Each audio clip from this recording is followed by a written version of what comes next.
to Homo Politicus on Enterprise Television. Kingsley Bass is my name. Let's talk politics as northern and southern divide is in the news again. Former Kano State Governor and the leader of the New Nigeria People's Party, as a matter of fact, he was the 2023 presidential candidate of the party, that's Senator Kwankwaso, has stirred the political waters with claims that President Bola Tinubu's administration is marginalizing the North in the allocation of federal projects. But the federal government isn't taking that lightly. Top officials, including the president's media advisor, Sunday Dare, and several ministers have fired back, not just with words, but with data, with photographs and site visits, insisting that the North has not been left behind. From housing projects in Kano to teaching hospitals in Zaria, in Jos and Bauchi, and massive irrigation and climate resilience schemes, they say the North is very much on the map.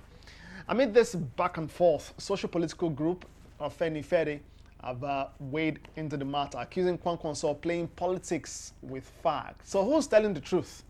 And what does this mean for regional unity, for national development, and 2027 politics as things begin to build in that direction? That's the focus today on Homo Politicus. Again, Kingsley Bass is my name. I'm joined live in the studio by a political commentator, Sho Dende Peters. A very good morning to you, and thanks for joining me. Good morning, Kingsley. Thanks for having me. Thanks for coming through. Yeah. Appreciate that. Let's talk politics in Nigeria. Just before we get into the crux of the matter, lots and lots happening, especially ahead of 2027. We saw earlier this week the All Progressives Congress trying to, if you like, put their house in order ahead of the 2027 general election, electing a substantive national chairman, in person of the former Minister of Humanitarian Affairs and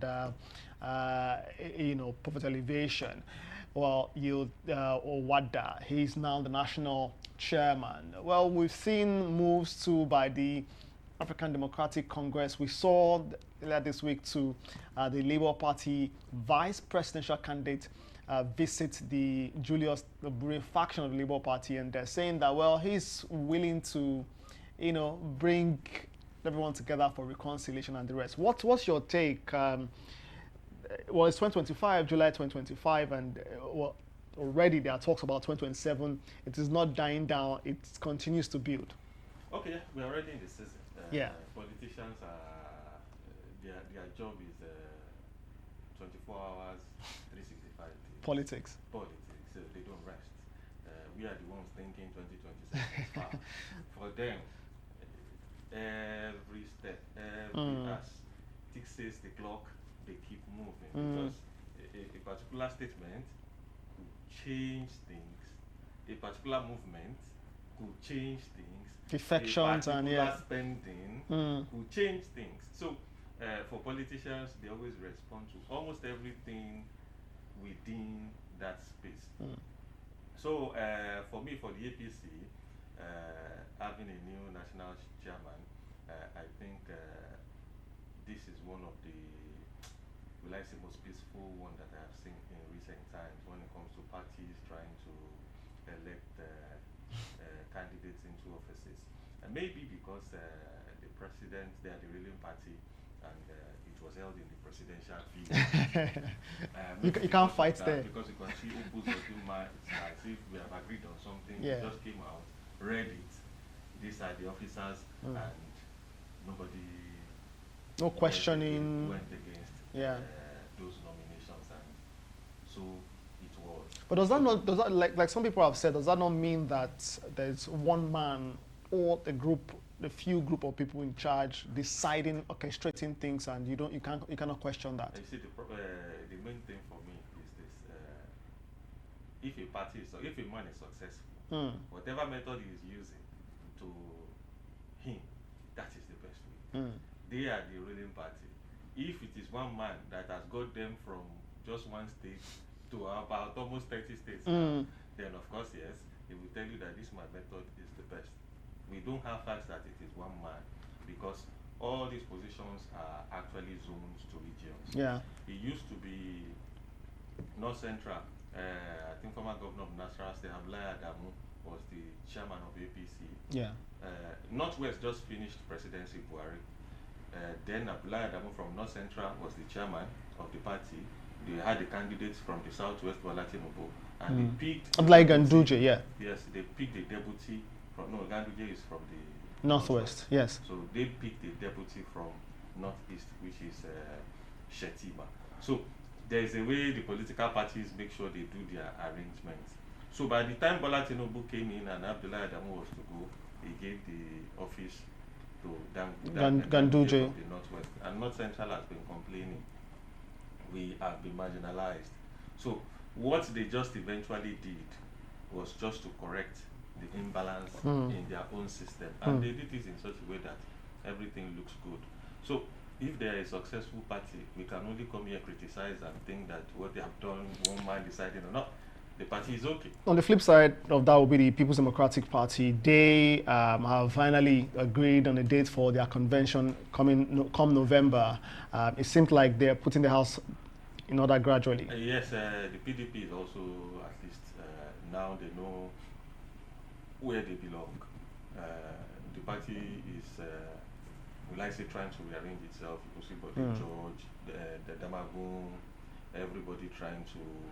How many of us are left? Atiku has gone. David Mark gone. Almost everybody who feels aggrieved in PDP, they have left. So the remaining ones, if they're able to gather their acts together, you can already see the camp of Bala Mohammed saying, I want to run for presidency, that for Sheyi Makinde. And from what the little I've been able to see, maybe Kwankwaso, if he does not have a very strong agreement with the president, might eventually head to PDP to make sure that, okay, since there are no big fish to contest these tickets, I can also come. And if he does that move, you know, it's a spoiler for the people in ADC. The votes are divided again. So, and gives much more chance for the presidency. Now that you mentioned Kwankwaso, let's talk about that claim that the North has been marginalized under Tinubu. And, well, do you think that this is coming from a place of facts, or this is a strategic political narrative? Yeah, for me, I think it's just a political statement from Kwankwaso. Kwankwaso knows the truth. He's not a small man in this country. He said that at the Kano State Constitution review. On Constitution review. Yeah. And of course, what if you're a politician? What do you expect? What you would like to find the embers that will make your people like you. If you need votes, you need to tell them that these guys are not doing well. I am the one that can do well. Though tactically, he didn't say the government isn't doing, but he's just saying that he feels. But my whole problem around the whole thing is, so if Kwankwaso did not miss, or if they did not reschedule his flight to 8 p.m. from 3 p.m., he will not use that same road that they pay so much for. So obviously he has not passed that road in a while. In a very long while, not a while. And same for so many of these politicians. They will just say we are doing this road. And so it took him to pass that road and now saw that the condition of that road is bad. And then now spoke about it. That okay, maybe the government is not doing too much for us in the north, they are doing in the south. I feel it's just a political statement like all politicians will do, just to look for something to talk about. And the presidency has come out and said that we can mention over 40 projects. We know even the road he's talking about is still under reconstruction. That they are working on it. There is the rail line, there's the road infrastructure, there's the gas pipeline, education else. They start mentioning a whole lot of projects that have been done and are still going on in the north, and that Kwankwaso should just not mislead people. But I know very well it's the season, the political season. Expect anything from politicians. You can hear Wike talking about Amiti's wife collecting 4 billion monthly, everybody saying ABC. And the wife came back to say, no, Wike is wrong. This is the political season. People should just calm down. Don't rush at all this news that you see. Politicians will make statements, but just calm and be focused on whoever you think is best for you. For what Kwankwaso has said, all of us know by now that there's nothing like it's just regional politics. Of course, yes, a region is doing something, you need to tell them something at that area to make them feel as if, yes, you are for them, so that they can get their votes. Let's probe Kwankwaso's comments a little bit more. He mentioned, for example, the Calabar Coastal Highway. He mentioned the Badagry Sokoto, Yes. project, and he said, okay, compare that to the north. Which major road infrastructure is happening in the north? And he did say, to be fair to him, that he's not against infrastructural development, but that this shouldn't be tilted in favor of a region. Okay, I think the major issue for most of our politicians, especially the ones in other parties, is the Calabar Coastal Highway, yeah. They feel that a whole lot of concentration, just this week, $700 million was passed by the National Assembly as payment for work to be done on that coastal road. They see a lot of money going there, but that coastal road spans about 8 states. I think all those states are in the south. Maybe the issue is they feel that there should be also a project in the north that will have that type of volume, region by region. You can see even in the $21 billion loan request from the president, there's this eastern corridor, Port Harcourt through the eastern states rail corridor. Yeah. That's the southeastern. I can see Senator Bume, quite a number of them thanking the president for including the project. But there is also a Badagry Sokoto end of the project. There is Abuja, Kanu, Kaduna gas train. There is the road. A whole lot of things happening in the He questioned why work has not started, has not gone as much as possible compared to the of course, Lagos Calabar Highway. Of course, yes. Everybody knows why Lagos Calabar Coastal Road Why, please? is going very fast. Why, please? Of course, yes. you will know that the man is from Lagos, and road starting from Lagos, another end starting from Calabar, hoping to meet at the center. Does that not justify what Kwankwaso is saying? What he is saying is not trying to say personally that this man is doing things for himself. He's just saying that projects are concentrated in the south. Whereas presidency has told him that stop saying projects is concentrated in the south. As we do in the south, we are also doing projects in the north. Almost all projects that were inherited. I just can't keep mentioning all those projects. Sunday Diary listed all of them while he was talking. There were 40 projects. Yeah, he mentioned housing, health, agriculture. Almost all sectors. Yeah, they are there pushing things.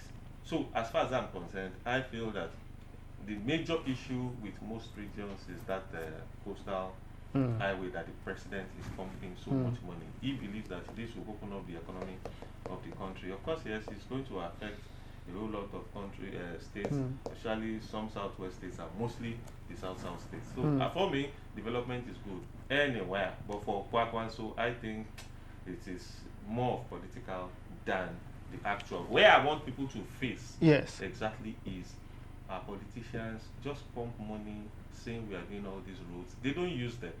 They fly all about. They don't know the condition of people on ground. It takes one event for them to know that, so this is how things are. You could see a minister during Jonathan traveled to Benin then, saw the road, or this former petroleum minister, Madweke, and she was crying that she never knew this is how. So the disconnect between the leaders and the led is so wide.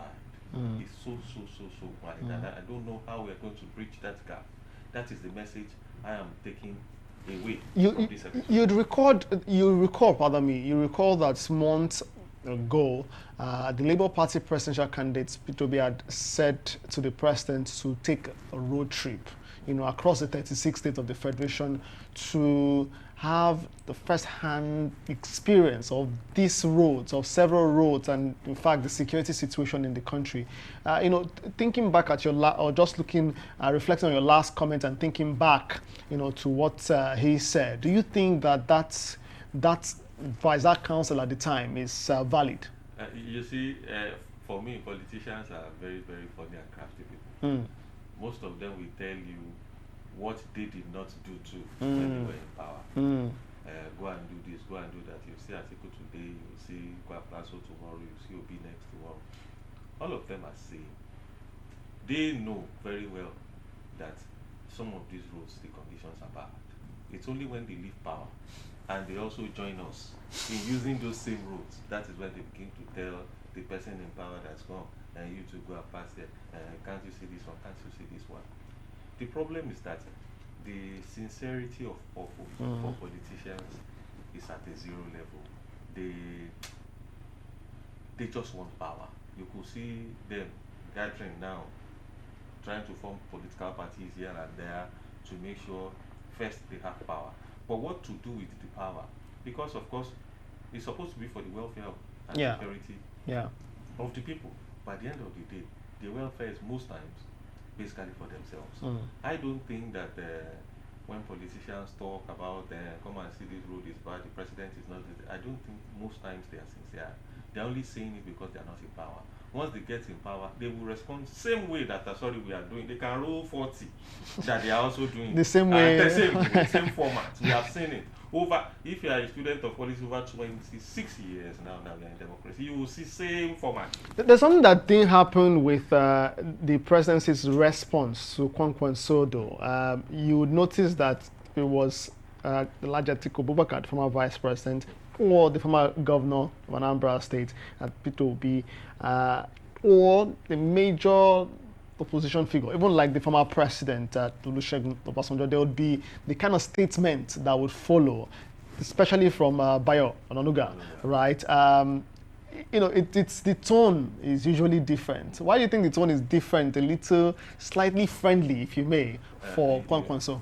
For Kwankwaso is still like a baby. The APC is still not somebody you are trying to get. He was still with the president during the week, I think on Wednesday, before he made the statement the next day.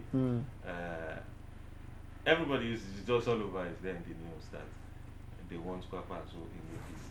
At least if they can get the Kwankwasia movement, that block of votes, like 1.8 million votes that the guy has, and now that Buhari is dead, maybe he's one of the people that has been elected to benefit from some of those 12 million. The only political figure that has such a following, loyalty. If out of that 12 million votes, is even able to get 1 or 2 million, 1 or 2 million votes added to the 1.5, 1.8 he has. That's 3 point something million. So he's a good person to have on your side.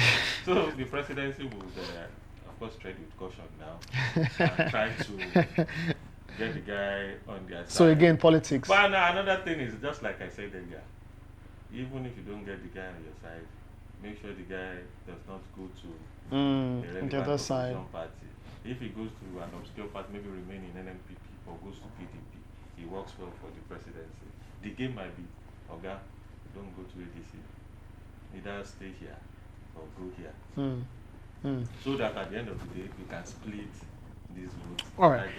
As we wind down now, let's talk about this perception and how this regional perception of bias in terms of project distribution shapes national unity and electoral sentiment. I know you mentioned something about the fact that it's the political season and politicians would drive the narrative in a manner that favors, their political alignment.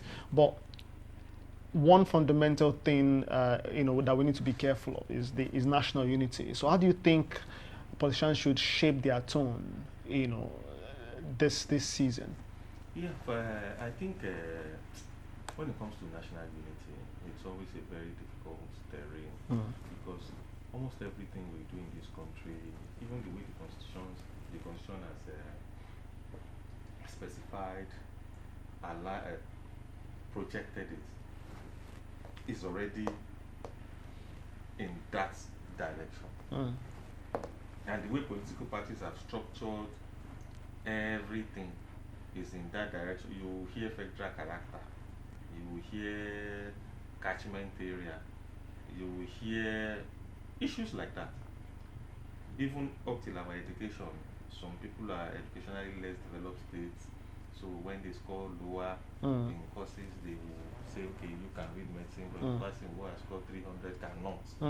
So you see, in every facet of our life, it's either we are using religion, tribe, ethnicity to get positions. Sometimes even gender we still have some states in this country that a woman cannot vie to be a governor.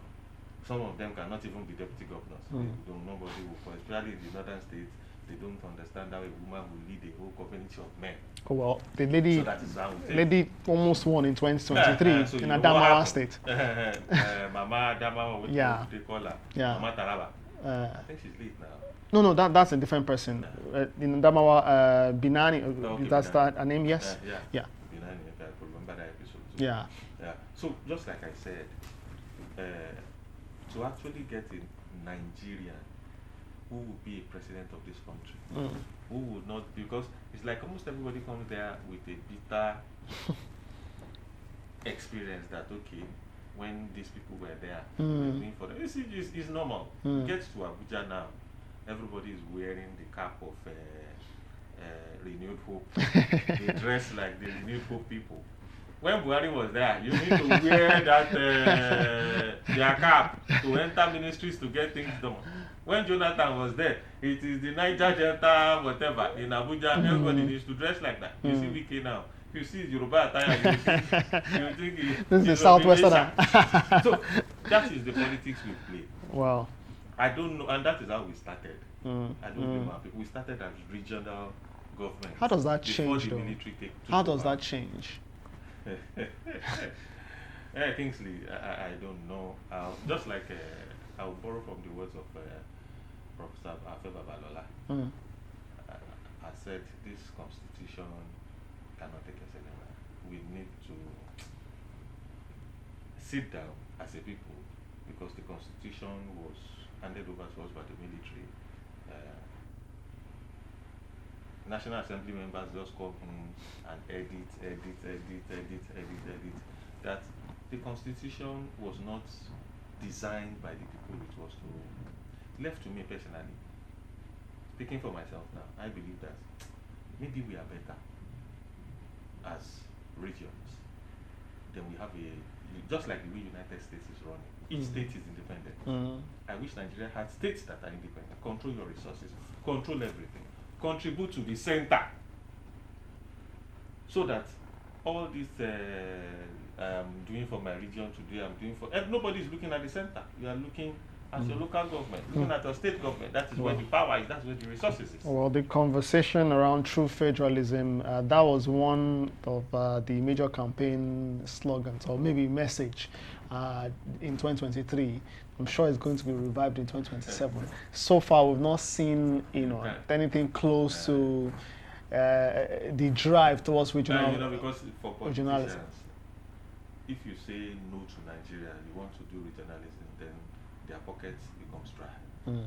Their pot of soup is just this one Nigeria. That is where they eat from. So if you take away that pot of soup, then why are they there? Well, let's wind down now. We've been talking about Kwankwaso's comments accusing the Tinubu administration of concentrating infrastructural projects, infrastructural development in the southern part of the country, neglecting the north, and he referenced his use of a particular road in the north because his flight was pushed forward, and so he decided to use the roads and realize, wait, what's happening? This administration is there doing several roads in the southern part and nothing in the north. Well, that was refuted by the presidency. Sunday Diary, immediate advisor to the president, listed several projects. But of course, there is a role that should be played by independent observers. I'm talking independent oversight now in verifying this equitable distribution of federal projects across regions, as mentioned by the president. We need to, look at this 40 projects. These ones first initiated by this administration. Have they started implementation? Is it the ongoing project, or we just or we just patch projects together so that we can counterattack Kwankwaso? But looking at the south very well. Yes. Which road, aside the Lagos-Calabar coastal road, tell me which road the federal government is working on. So the way politicians set up people against each other, they make it look as if everything is El Dorado in the south. Whereas it's just like when they say everything in Lagos now is, and or the Yorubas are the one in power. The man is just appointing everybody Yorubas, all of them, and they'll be like, come, he's appointing his party people. The average Yoruba man is buying from same market, the northerner, the easterner, the southerner is buying. So there's no advantage because the man is a Yoruba man, or that's how we all behave when we have power. Everybody believes that now that I'm in power, I have appointed people, they have appointed this. Everybody believes that I will just do things to favor my region. It's been in the system. It is endemic to us. But looking very well to the south here, aside the Lagos-Calabar Coastal Road, I don't know of any major highway that the government is funding the way they are funding that. Oh, well, let's leave things there. We'd like to thank you so much, political commentator Shodane Peters, for coming. Yeah. Appreciate. Thanks for having me. Yeah, appreciate your thoughts on the program. We'll keep monitoring this development beyond this accusations, these blows, these political blows and counter blows as we build to 2027. Would monitor development, true development, real development, people beneficial, people focused development in the country, and bring those your way. In the meantime, well, be safe and stop by the comment section. Let me know what you think, what you make of the conversation on this episode of Homo Politicus. Kingsley Bass is my name, and I say to you, may God continue to bless the Federal Republic of Nigeria. Well, I say it to you and indeed the nation. May God continue to bless the Federal Republic of Nigeria. Be safe and bye for now.